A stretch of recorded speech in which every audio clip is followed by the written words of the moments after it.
Good morning, good afternoon, good evening, ladies and gentlemen. This is Chris again, coming at you with another unboxing. Today's unboxing is, as the title states, it is the Smith's Everest again. Now, this is the same one you guys have seen before on the channel. I just figured you guys do like the unboxings, and for those of you that haven't seen, that are new to the channel, that haven't seen the Smith's yet, I figured I'd go ahead and unbox it. We're just going to try getting ready to go to work here in a couple more hours, so I'm going to more than likely wear the G-Shock again tonight, so have that one on. Of course, the Spyderco Dragonfly for the unboxing.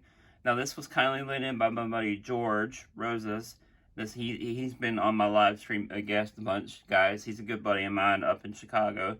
He was kind enough to send this in, and it's for, even though I've already reviewed it, this is going to be an idea I have for a video, guys. So I figured it would be better to have the watch in hand.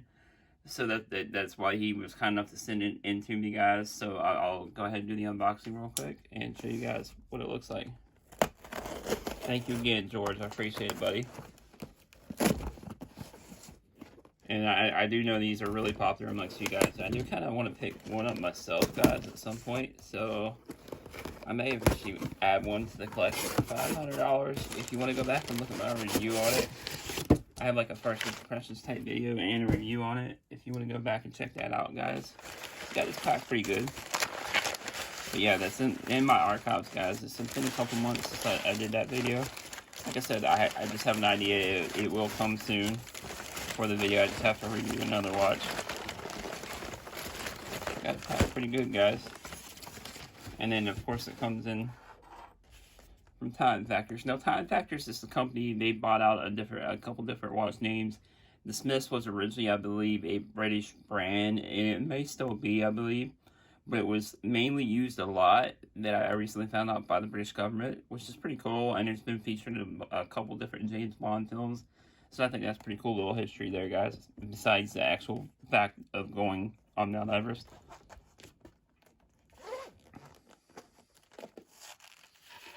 And he sent in, of course, here's the warranty card.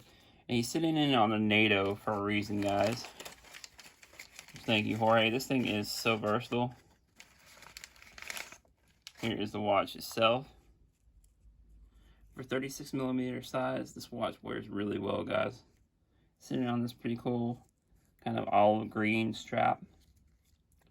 Except the 36mm, guys, even on my 7.5-inch wrist, if you go back and look at the review, does fit really well, especially like on NATOs. It's got 20mm lugs, so it fits really great on NATOs. All kind of different leathers. You can dress this up, dress this down, and this may even, if you're having an itch for a Rolex Explorer like myself, and you're kind of like on a budget like myself, this may even fill that need or that want for that watch. So let me know what you think down in the comments below. If you haven't already, please like, subscribe, hit that notification bell, as I do come out with videos like this regularly, content, and as well as live streams, everything else, guys. Alright, guys, I will see you next one. Peace.